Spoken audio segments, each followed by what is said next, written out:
Hi, this is Gayle Palmer, the osteopath at the Living Elements Clinic. So I've already done a few videos and blogs about hay fever, but there was another one that I really wanted to do because I think it will be of huge value to all sorts of groups of people. And as I have already explained, but I'm happy to explain again, hay fever is a problem that people have with an allergic state, an inflammatory state to pollens. Pollens are interesting. They're tiny, tiny little um, uh, grains, really, and they have different structures, different outside structures, and some can irritate our mucous membranes and cause inflammation more than others, depending on your susceptibility. But although hay fever affects 1 in 5 people in the UK, when your symptoms get exacerbated, it can be just horrible. It really upsets what you're doing. It completely ruins your day and you're unable to function properly, which doesn't work.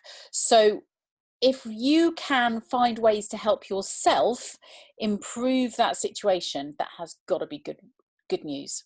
So the typical symptoms of hay fever are itchy nose, sneezing, blocked up nose, streaming, sore, red eyes, sometimes soreness around the lips as well. But it happens for different people at different times, and that's because there are 3 types of main pollen that people are allergic to. The first one is tree pollen, which happens earlier in the year, anything from March through to April, May or so, when the main trees flower. Typical allergens: lime flower blossom, poplar blossom, and there are lots of others, but those seem to be ones that are particularly awkward for people to deal with. And then we go into the mid-season hay fever, and that's when the grass pollens are flowering. And that's always around Wimbledon time. And then later on in the season through September, we go into the weed pollens in particular. Now, they all produce really fine, light pollen that's carried on the wind. But if you are a hay fever sufferer and you're stuck in the middle of that, it's a disaster, really. So how do we go about helping? Well, if we can trap and catch those pollens, and stop them getting into our mucous membranes, particularly around our face, then that's got to be good news. So there are all sorts of ways that we can do that. Hooray. At home, obviously, you need to be careful about your clothing and what you bring into the house or what you keep outside. So when you come in from being outside, take your coat off, give it a really good shake outside, and then put it away. That hopefully will knock most of the pollen off that you might have attracted onto your coat. Changing your clothes when you do get inside will also reduce any pollen that's been stuck and attached to it. And then when do wash your clothes, instead of hanging them out to dry, which is so tempting in the spring in particular, dry them inside, because you haven't got pollen or very little pollen inside the house. So that will really make a difference. If you absolutely have to dry them outside, then dry them in the early morning or later in the evening when the pollen count is much lower, and really try and do that perhaps it sounds crazy, but after rain, when the pollen has been really knocked down to the ground. Other things to think about: your hair, when you've been outside, again, that often catches pollen. So make sure you rinse it even if you don't wash it regularly. And the same goes for your pets. You know, they've been out gambling around in the grass, having a great time, but by that point they are then just pollen magnets. So brushing them carefully, perhaps washing them down, or going over them with a damp cloth will really help to reduce the amount of pollen that then gets spread around your house. Obviously, and it's simple to do because our weather forecasting is so fantastic, they are really good at giving us an indication of the pollen counts these days. So if you know it's going to be a high pollen count day, and that's usually when there's fine weather, perhaps slightly windier weather, dry weather, then unfortunately for you, you are more than likely to need to stay inside the house rather than go outside. And of course, keep your windows closed. Don't then invite the breeze and the pollens to come into the house. Of course, there's a downside to that. If you're a gardener, then you're not going to be able to go out gardening during that time.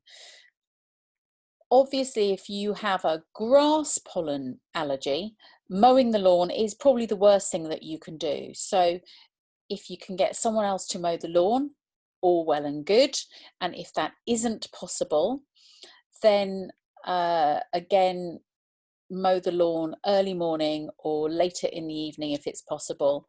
And you can take other protective measures. So having a mask, or a scarf across your face when you're mowing will reduce the pollens getting into your face and nose.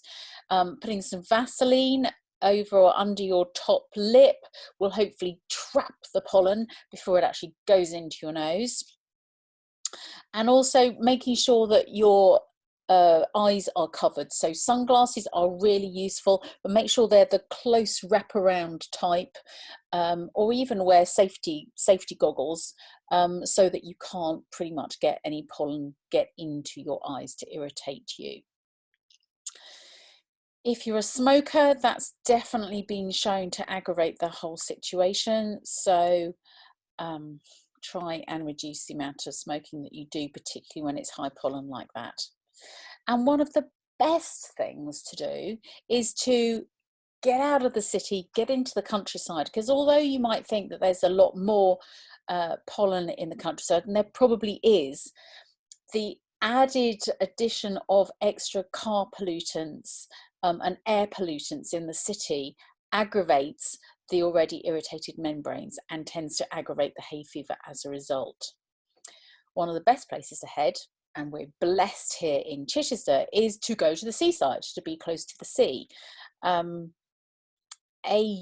pollen blows out over the sea and doesn't affect you, but the close proximity to the sand, the water, and also higher ozone levels definitely makes a difference to your system and helps to calm the whole thing down. That's another good reason to go to the beach. Hooray! All right, so what can you do when you're out and about, perhaps food and drink wise? Because obviously those can also aggravate the whole inflammatory mechanism for hay fever. There are certain foods that aggravate the situation, and there are definitely others that improve the situation. So things that will widen or open your airways will make a difference. So curries, because they've got chili in, turmeric in, cinnamon in, those are all anti-inflammatories and they help to dampen down the inflammatory response. Other things that make a difference have quercetin in, and foods that have quercetin in include apples, beans, berries, green vegetables. So increasing those in your diet will help to reduce the inflammation. Beta carotenes and omega-3 oils, again, are fantastic at reducing the inflammation. So beta carotene is in orange and yellow foods in particular, carrots as well as spinach. And then oily fish, walnuts have the omega-3s in.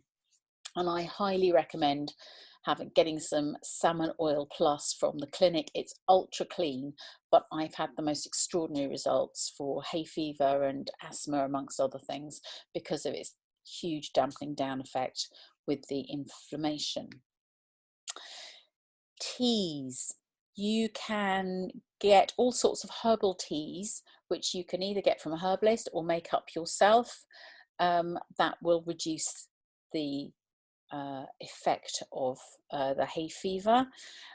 They will also keep you hydrated. So chamomile tea, nettle tea, or combinations of lima flower, elderflower, chamomile and thyme in equal quantities.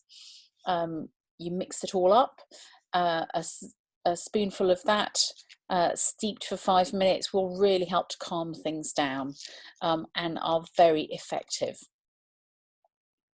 And then other things that will reduce the inflammation is anything that reduces the histamine reaction. It's part of an inflammatory reaction that we have. So that will make a difference. Alcohol also has lots of histamine in it, unfortunately, so that will tend to increase the swelling around your throat and in your nose and worsen your symptoms. So reduce the alcohol, reduce the amount of pickles that you have, cured or smoked meats. Cheese aggravates, it tends to increase the phlegm in your system, and nuts, that often increases the histamine levels too. And then there's things that you can do that will help. You can make up a really lovely smoothie, which combines a couple of bananas, a couple of clementines, 5 dates, half an avocado, 120 milliliters of almond milk or soy milk or oat milk, and a squeeze of lemon into a blender. Whiz it all up, and you've got high quercetin levels, high vitamin C levels, which boost your immune system and lower the histamine reaction, and it tastes delicious. Great nutrition in there. All right, so what else can you do? Getting the right antihistamine is important if you feel you need to take other measures.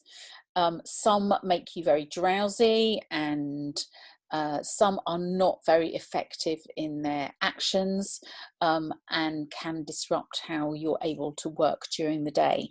So when you go to your doctors to potentially get an antihistamine or see the pharmacist, then do ask about alternatives. There are several, and some are over the counter and some aren't. Nasal sprays are used to unblock your nose. And they can be effective, and they're act as a decongestant, so that may be a useful option. If you're any good at doing a nasal wash, fantastic. A salt wash with a salt bath takes some practice, not for the novice perhaps, but again very useful if you're really clogged up. Eye drops again help you to decongest and reduce the inflammation, and reduce the itchiness in particular, which can be intense with hay fever. Trying to work out exactly which allergens you are sensitive to is a sensible and important idea. Clearly, if you know which time of year you get the worst symptoms, then you know if you're allergic to a tree pollen or grass or a weed pollen in particular. But we often have multiple allergies if you are an allergic type, and so getting allergy tested for specific pollens is useful, and then you can use homeopathic remedies specifically against those pollens, and they can be effective, but they need to be taken well in advance of the start of your hay fever season. Again, taking raw local honey will have the same effect, but again, you need to know what pollens they are that cause your symptoms, and then you can get the right honey for that particular type, which will hopefully start to desensitize you. So using a hay fever diary is quite useful to help you gauge what particular things you have problems with.